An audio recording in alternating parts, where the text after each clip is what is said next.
Olá, meus amigos, muito bom dia! Começando a nossa sexta-feira com Morning Call na parte de Equities.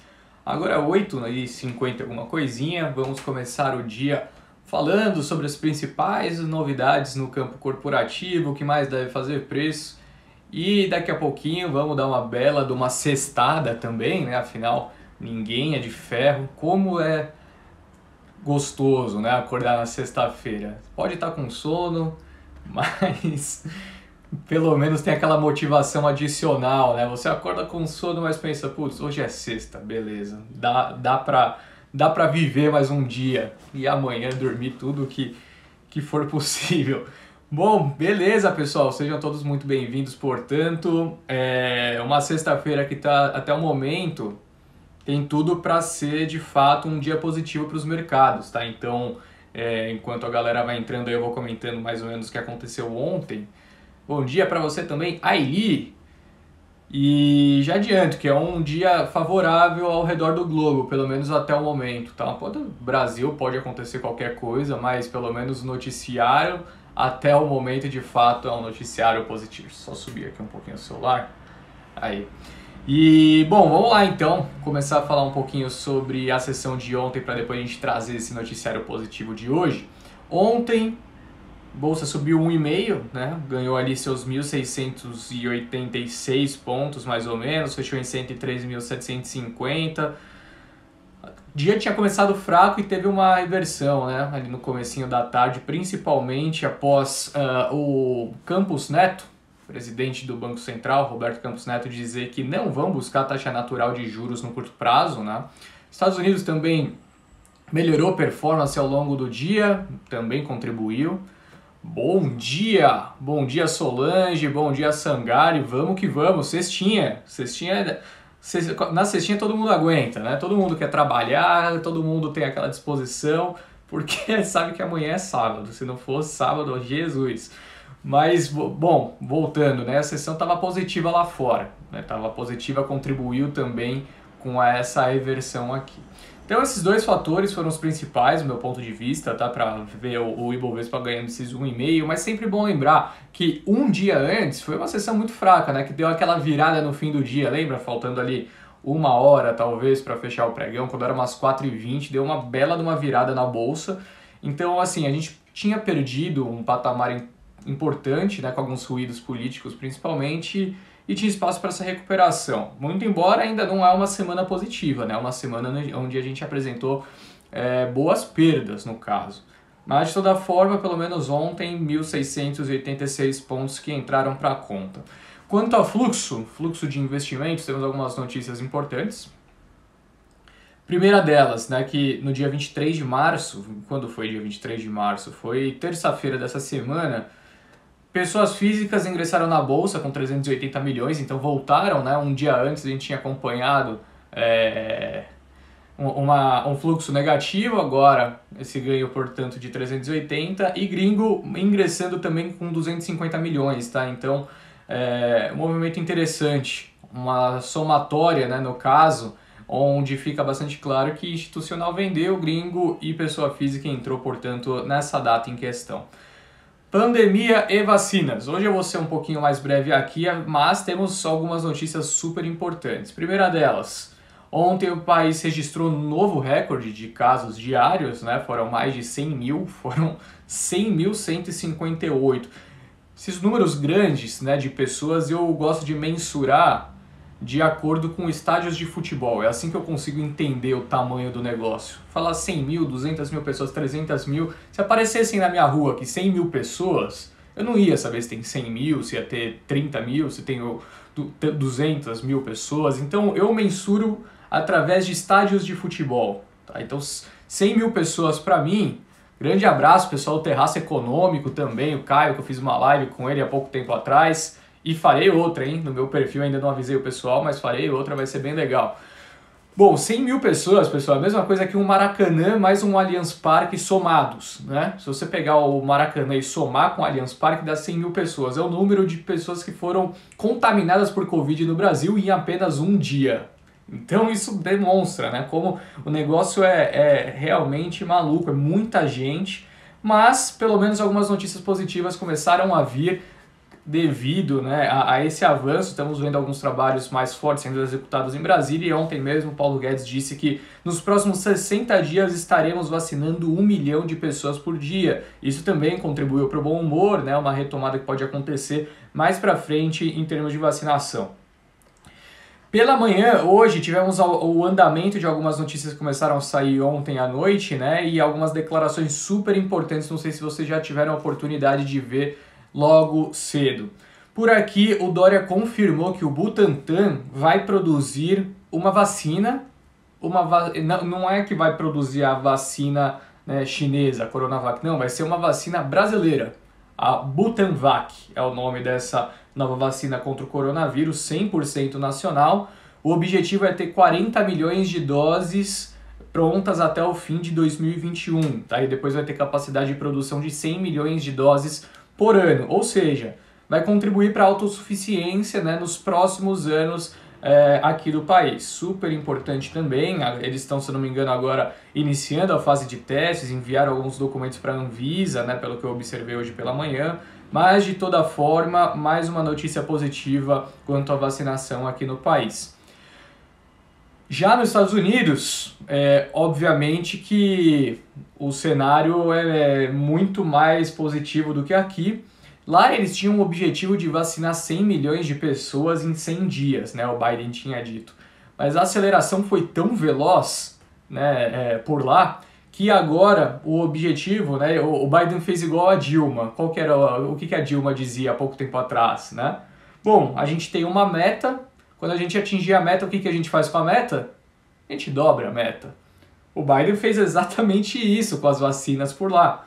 Ele tinha a meta de 100 milhões, vacinaram super rápido e ele dobrou a meta. Agora o objetivo é vacinar 200 milhões de pessoas em 100 dias, tá? Então, outro patamar, né, como o pessoal costuma falar.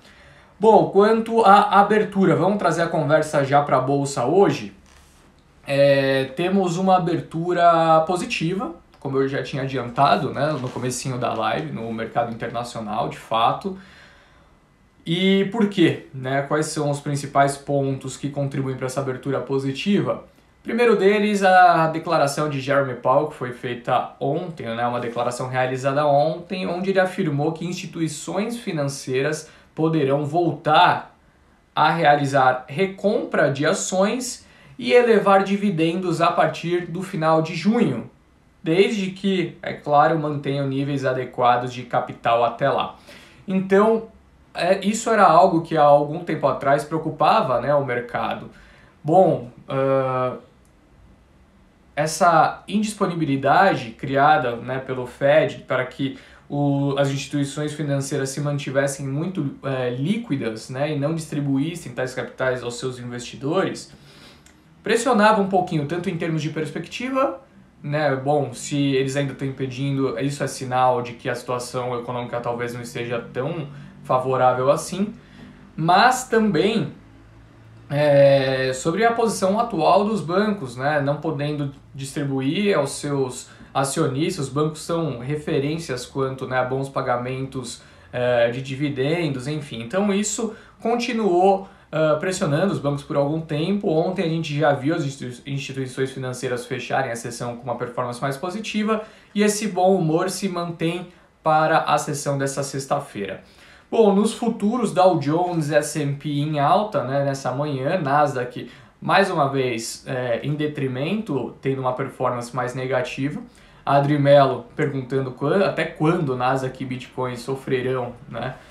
Essa pergunta eu não sei, mas de fato o movimento, né, o rotation que tem acontecido, ele não tem dado nenhum sinal que vai se alterar, né? E o que eu quero dizer com esse rotation? Bom, já faz algum tempo, né, que as empresas mais cíclicas têm se beneficiado em detrimento das empresas de tecnologia que tinham sido os principais destaques do ano passado. Commodities, minério de ferro em Qingdao subiu nessa manhã, voltou a ter mais um dia sólido, enquanto o petróleo subia algo em torno de 2% com o cargueiro, né? Este cargueiro aqui, ó, este cargueiro lá no canal de Suez, impedindo, né, com que outros navios ultrapassassem e mantivessem a sua rota. Até fiz um vídeo ontem, eu não postei no Instagram porque, enfim, é um vídeo mais descontraído, é um vídeo mais para TikTok mesmo. Eu deixei no TikTok o vídeo explicando essa situação, de 1 minutinho. Se você tem TikTok, entra lá. Meu perfil lá é igual do Instagram, igual do Twitter. Quem não tem, eu vou explicar rapidamente o que aconteceu. Bom, esse cargueiro, Evergreen, se não me engano, ele perdeu completamente o controle e fechou o canal de Suez. Ele fechou por completo. Tem uma foto de cima que eu mostro no vídeo. Tem uma foto de cima que é bizarro. Tem o canal, o cargueiro fechou completamente, encalhou e não tem como passar. É um cargueiro de 400 metros, não é um cargueiro qualquer. É um baita de um cargueiro. Até ontem, se eu não me engano, 2 da tarde, 1 da tarde, já tinha uma fila de 200 navios para passar o cargueiro. Só que as estimativas que o pessoal tem trazido por lá é que pode demorar semanas para conseguir retirar esse cargueiro.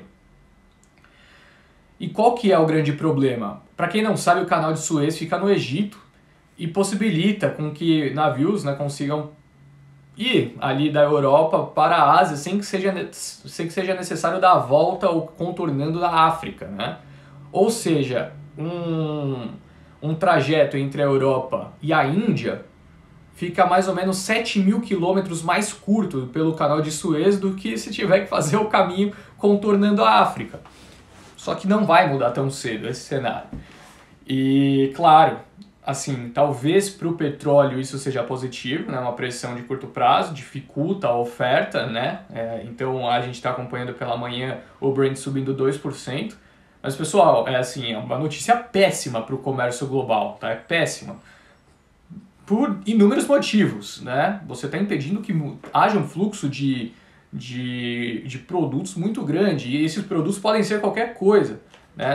Assim, o que podem ser esses produtos? Podem ser vacinas, no caso, né? Pode atrapalhar completamente o fluxo de vacinas global, como pode ser qualquer outra situação, alimento, vestuário. Vestuário, assim, honestamente, talvez é o que menos importe, né? Com esse fator, remédios, respiradores, sei lá, qualquer coisa pode ser, né? Você está impedindo a transição entre a Ásia e a Europa da maneira mais simples. E tem esse negócio que a Adriana falou, né? Fora os piratas. Eu realmente não sei como que funciona se essa região, né, nessa fila que acaba criando, de fato tem bastante pirata ou não tem, enfim. Mas é mais uma preocupação aí para manter no radar. Bom, tendo dito essa situação que é super curiosa, né, e pode parecer engraçada no começo, eu vi um monte de meme, o pessoal falando como poderia tirar esse navio, mas é péssimo para o comércio global, tá? Vamos falar sobre notícias corporativas. Hoje o noticiário tá fraco, tá, no campo corporativo aqui. Bom, o JBS afirmou ontem, né, no call de resultados, que a empresa possui caixa suficiente para aquisições e dividendos. Consumo de energia no país cresce em março, apesar de queda, né, no setor de serviços por conta de Covid, então pelo menos é uma notícia positiva, né, mas também pode ser um pouquinho natural, dado que as pessoas ficam mais em casa, porém, o consumo de energia também está muito ligado à indústria, né? A indústria, portanto, deve ter continuado num ritmo, pelo menos nessa primeira proxy. Equatorial deve avaliar a privatização da SEDAI e da CED, segundo o seu CEO, e lembrando, né, Equatorial subiu 7% ontem, foi o principal destaque de alta da Bolsa na sessão. A Ânima informou que a administradora de recursos, a Dínamo, atingiu participação acionária de 10% na companhia, o equivalente a 40.538 mil ações ordinárias. Tá? Bradespar aprovou pagamento de proventos no valor bruto de 1.160 bilhões de reais, serão pagos 915 milhões, né, em dividendos e 245 milhões de reais na forma de JCP, com base na posição acionária dia 31 de março. Já a BR Properties fechou a venda de 2 empreendimentos imobiliários para o Core Metrópolis FI, né, fundo imobiliário, portanto, pelo valor total de 63.718 mil reais, né, a companhia vendeu, portanto, o edifício Souza Aranha 1 e 2 em São Paulo e o edifício Porto Alegre, localizado, obviamente, na capital gaúcha. Quanto a ofertas, temos apenas uma notícia mais importante, que é a desistência de alguns IPOs, né? Saiu ontem a notícia de que AgroGalaxy, Wine e Calunga acabaram desistindo de suas ofertas neste ano. AgroGalaxy chegou no estágio final da oferta, né? Chegou no momento de realização, de reservas, enfim, e acabou não obtendo demanda pelo visto. Quanto à abertura, temos uma abertura mais fraca aqui no Ibovespa, tá? Nesse momento caindo 0,13% a 103.350 e o dólar subindo 0,4% a 5,67. É isso, pessoal. Principais notícias do dia são essas. Vou pegar só uma pergunta aqui, que é a que chegou agora, tá, pessoal? Depois se mandarem eu não vou pegar porque eu vou ter que desligar a live, mas de toda forma... em respeito ao Cayuga, vamos falar aqui sobre Braskem. Braskem reverteu bastante, né, recentemente a sua posição, tem no último resultado, de fato, entregou operacionalmente, a gente já começa a observar, né, uma recuperação importante, as margens de polipropileno crescendo. Além disso, temos, né, a elevação do preço do petróleo recentemente também contribui, né, para o polipropileno. Já deixou muito dos problemas jurídicos para trás, principalmente relacionado, né, às indenizações ali em Alagoas por conta do Salgema, México também, que tinha pressionado bastante a companhia no ano passado, e vai continuar no radar, né, o noticiário referente à saída da Odebrecht no capital, e lembrando que Petrobras tem direito de tag along, né, então não tem muito como fugir disso. E sobre Rumo, a gente não tem muita notícia recente, sinceramente, a performance tem sido mais fraca ao longo dos últimos resultados, continuo achando que é um bom nome, mas a gente ainda vai depender muito do noticiário ao longo desse ano de concessões, né, principalmente... o Ministério de Infraestrutura tinha dito bastante que teria, né, ao longo de 2020 um pipeline bastante robusto que poderia ser endereçável aos ativos da Rumo, né? Acho que esse vai ser o principal ponto de atenção ainda, só precisamos ter um pouquinho mais de noção de perspectiva de quando isso poderá ocorrer, tá? Olá, Matheus. Gostaria de saber se a Guide tem boas expectativas para a BB Seguridade em relação ao pagamento de dividendos nos próximos anos. BB Seguridade é historicamente um dos melhores pagadores de dividendos, tá, Matheus? Eu vou soltar um relatório em breve quanto a dividend yield esperado para 2021 dos principais papéis, tá? E eu acho que lá vai conseguir ter uma ideia melhor quanto a isso. Fechado? Valeu, pessoal. Ótima sexta-feira a todos. Esse é o início de um sextou, claro que ainda tem um dia inteiro de trabalho pela frente, mas espero todos domingo à noite na minha live, às 20 horas, teremos um convidado super especial. Roberto Atushi estará comigo, indico, tá? Para quem não o conhece, já foi Head de Research dos principais bancos internacionais, cobriu por muito tempo o setor de bancos, né? o setor financeiro, quando trabalhava nesses grandes bancos. Então, se vocês possuem dúvidas referentes a economias internacionais e também ao setor financeiro, convido a participarem da live domingo, tá? Ele vai falar por que os bancos não andam, por que os bancos, né, a gente está tanto tempo vendo negociar nesses patamares e não tem nenhuma perspectiva de que isso se altere. Eu vou estar com um dos maiores especialistas do Brasil nesse assunto, então podem mandar as dúvidas aí ao longo do fim de semana e eu repassarei domingo às 20 horas no meu Instagram. Fechado? E muito obrigado, pessoal. Eu que agradeço a presença de vocês todos os dias aqui comigo. É um prazer. Valeu? Até mais então. Bom fim de semana. Tchau, tchau.